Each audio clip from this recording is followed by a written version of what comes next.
Halo semua. Ya sebenarnya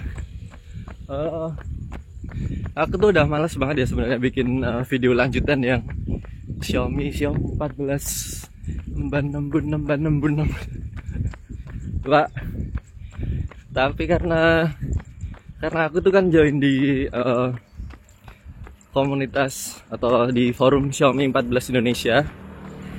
Itu sebenarnya pengen berbagi atau ya sharing lah hal-hal yang berkaitan dengan fotografi maupun videografi atau di teknologinya Xiaomi 14 yang terbaru itu, tapi malah tenggelam sama obrolan-obrolan yang menurutku kurang penting. Embun semuanya embun, plus toxic dari entah user atau bukan, yang menurutku itu sama sekali nggak perlu. Ya banyak cara atau metode menyampaikan pendapat yang justru lebih efektif daripada toxic gitu. Iya, tapi ya bagaimana lagi ya, sekalian aja aku buat video untuk meneruskan eksperimen yang kemarin. Karena ya itu tadi, masih banyak toxicity, masih banyak, bahkan yang di videoku sebelum ini yang komen tuh masih ada aja yang orang-orang yang udah aku mention di dalam video itu gitu. Aduh, ya udahlah sekalian aku buatin video ini. Tapi maaf ya, aku bikin videonya sambil ini tadi lari, ini udah, nah ini 3 kilo dikit lagi 10 meter udah di 2,99. Rest bentar lah sambil jalan dan bikin video. Nah ini udah 3 kilo. Jadi aku pakai HP ini juga cuma 14, terus pakai kamera depan selfie, dan aku nggak pakai mic ya, jadi pakai mic internal sekalian buat kalian bisa lihat gimana kualitas kamera selfie dan juga mic internalnya. Jadi gini, kemarin tuh ini kan tanggal 18 ya, hari Kamis. Kemarin Minggu itu aku udah naik ke Gunung Andong sama teman-teman. Nyampe di Gunung Andong itu sekitar jam 3-an pagi. Tapi karena masih nunggu temen warlock sana lah, yang kebetulan nanti dia juga masuk ke dalam video, dimana aku malah sebenarnya salfok sama kualitas foto portretnya. Jadi bukan lagi sibuk nyari embun kameranya, tapi malah justru ingin explore fitur-fitur di fotografi, khususnya di bagian portrait atau di lensa telenya. Karena waktu itu kayak tiba-tiba mes gitu sama hasilnya. Ada hal-hal yang nanti aku tunjukin di video setelahnya ini. Jadi ini karena lawan matahari ya, matahari di sana, jadi mungkin nggak kelihatan backgroundnya. Jadi kemarin kita naik jam 6 pagi. Itu base campnya udah di 1000-an mdpl, jadi udah posisinya udah tinggi. Jadi dari awal tuh kamera udah sering ku buat untuk video atau foto buat story gitu. Dan nggak ngembun sebenarnya.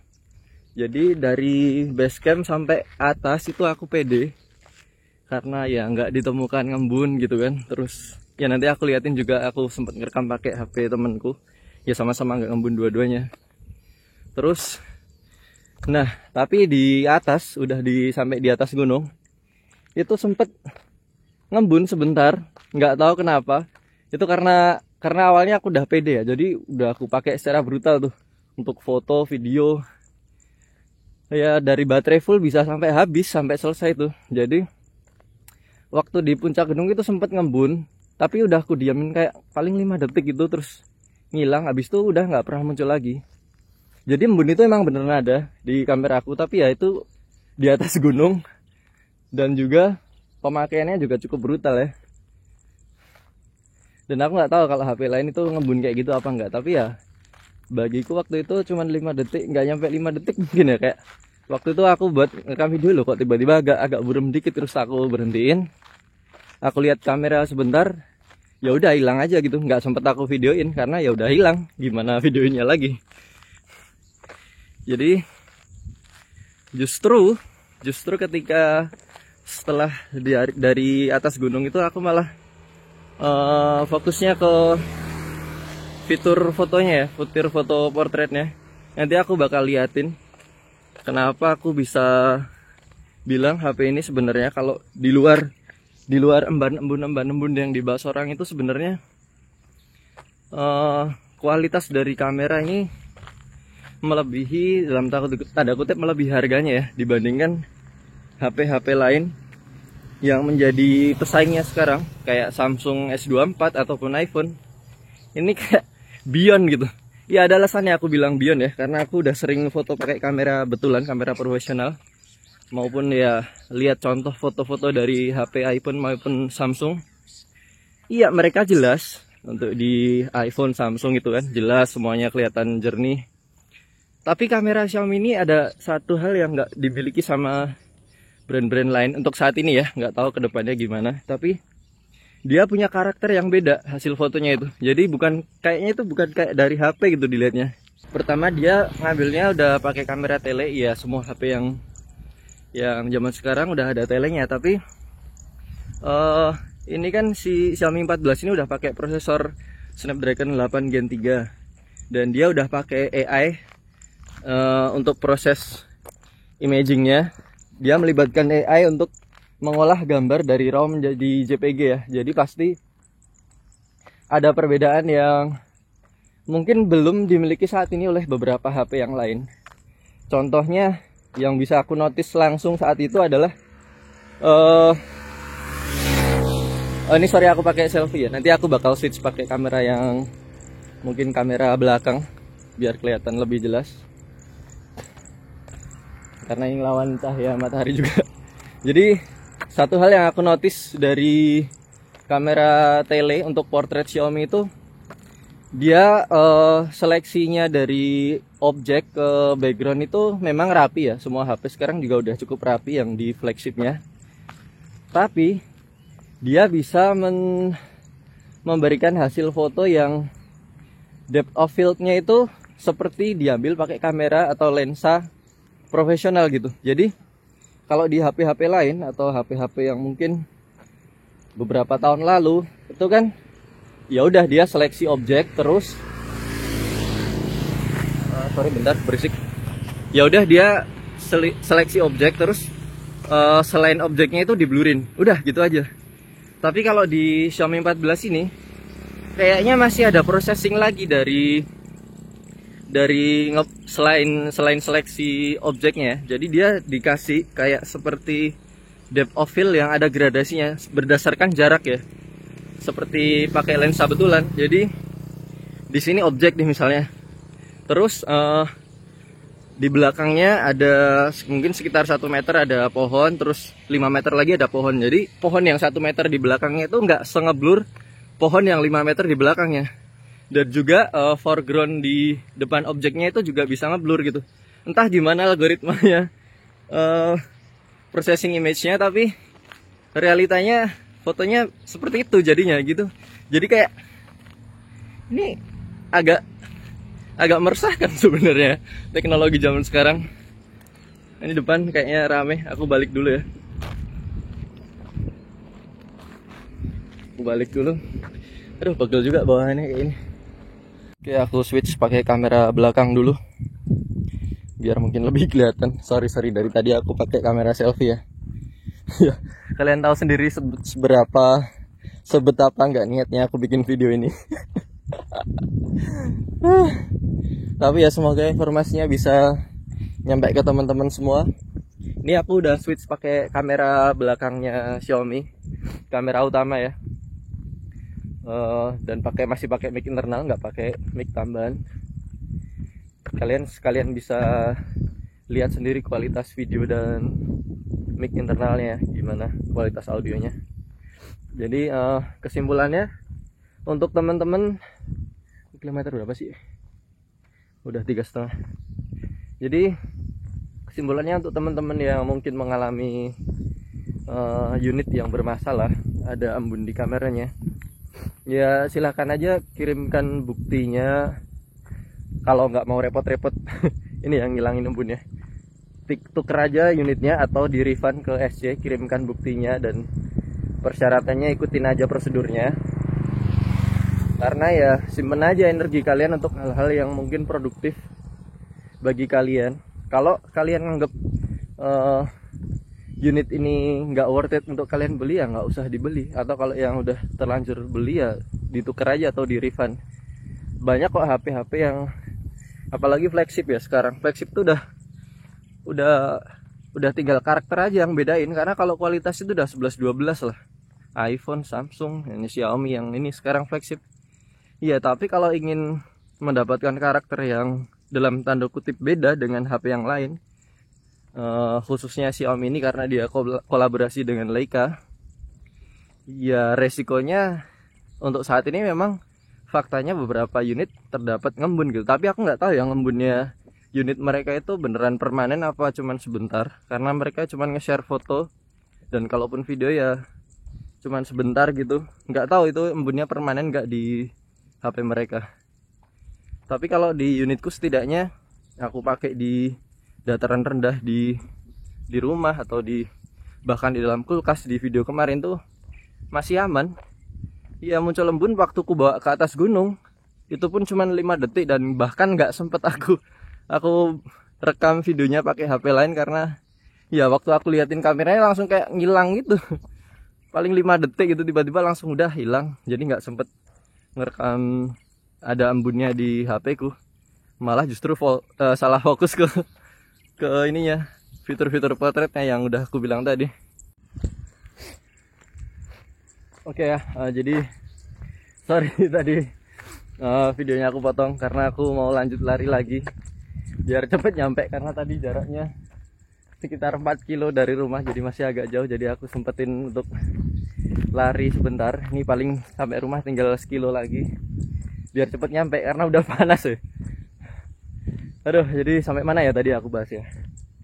Oke, jadi karena tadi itu mungkin ya sampai bahas apa sih tadi ya, ke ini kayak salfok di fitur portretnya. Jadi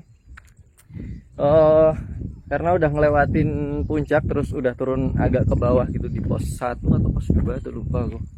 Jadi waktu itu lokasinya bagus, terus aku sempetin ya spontan untuk ngambil portret talentnya temenku, bukan model profesional tapi ya secara look udah bagus karena dia pakai outfit ini juga, outfit yang sesuai dengan environment atau lingkungan sekitarnya ya, lingkungan gunung.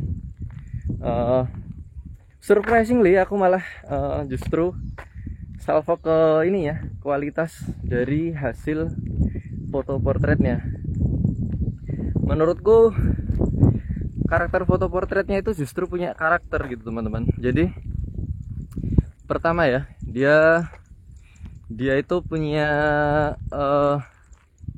beberapa opsi untuk ngambil di beberapa focal length. Jadi focal length yang pertama itu ada di 35 kalau nggak salah, 35 terus 50 mili, 75 terus 90 mili. Jadi aku udah nyobain beberapa lensanya itu yang menurutku paling optimal itu di 35, 50 dan 75 nya teman-teman. Jadi di ketiga lensa itu punya 3 karakter yang berbeda. Jadi karakter di tiap-tiap lensanya itu beda, bukan hanya di luas sudut pandangnya atau field of view-nya, tapi juga di karakter blurnya atau karakter bokehnya teman-teman. Nah, jadi kelebihannya itu oke lah, tiga-tiganya itu sama-sama bagus di dalam seleksi gambarnya, cukup rapi. Terus kemampuan processing bokehnya itu juga nggak asal diblurin aja selain objeknya, tapi juga dia bisa mensimulasikan seolah-olah diambil pakai lensa betulan. Nggak tahu gimana, itu udah kayaknya AI yang bekerja untuk mengolah proses itu, karena foregroundnya juga ngeblur, backgroundnya juga nggak asal diblurin, dia berdasarkan jarak gitu. Misalkan kayak objek 1 meter di belakang talentnya itu ngeblur, tapi objek mungkin yang 5 meter di belakangnya talentnya itu lebih ngeblur lagi. Jadi bener-bener depth of field-nya itu seolah-olah seperti diambil pakai lensa kamera profesional betulan gitu. Kalau kamera profesional kan dia emang depth of field-nya itu berdasarkan jarak, terus nggak serta-merta langsung selain di ruang fokusnya itu terus diblurin, itu enggak, dia ada gradasinya juga teman-teman. Jadi nggak langsung ngeblur semua gitu. Jadi semakin jauh semakin ngeblur, yang masih deket-deket ke model dia masih agak tajam gitu. Nah di HP Xiaomi 14 itu kayak gitu, bisa senatural itu looknya. Terus yang ketiga, warnanya dari skin tone, terus dia masih respect the shadow, dia nggak berusaha untuk ngangkat exposure di shadownya, ngangkat detailnya, tapi masih dipertahankan shadownya. Detailnya juga masih ada, jadi dimensinya itu masih kelihatan teman-teman. Jadi di kontras di highlight dan shadownya itu masih terjaga, nggak flat gitu. Kalau HP lain kayak iPhone atau Samsung itu aku lihat masih berusaha banget buat ngangkat detail-detail di shadownya, yang berakibat gambarnya kayak malah jadi HDR dan flat kayak gitu. Jadi dalam tanda kutip kalau untuk ngambil foto portrait yang ada sense of artnya ya dalam tanda kutip, itu malah kurang menurutku. Tapi di HP si Xiaomi ini malah justru masih mempertahankan shadow itu ya. Nggih Bu, pamit. Nggih ajeng jalan-jalan mawon. Kula bagongan mriki. Nggih. Ya, jadi selain tiga kelebihan tadi, di 3 lensanya itu juga kita bisa milih loh teman-teman untuk karakter bokehnya itu gimana. Mau dibikin natural yang biasa pakai lensa spherical.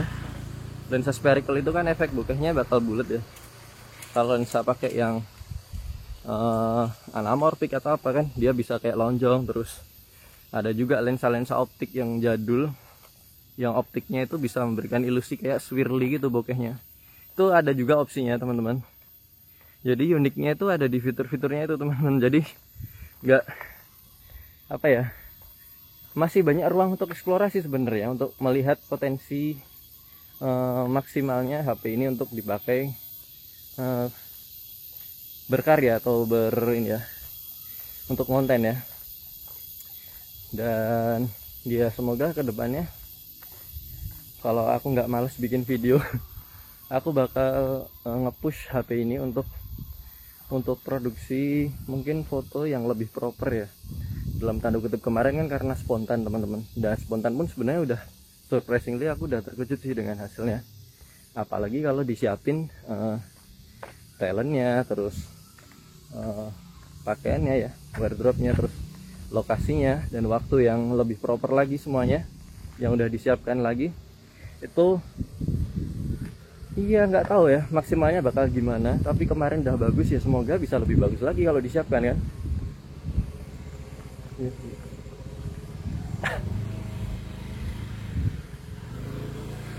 Jadi ya tunggu aja teman-teman, apa namanya, kalau aku sempat bikin video, kalau enggak ya aku share aja di Instagram nanti hasilnya gimana kalau disiapin semuanya secara proper ya. Jadi ya tunggu aja teman-teman. See ya.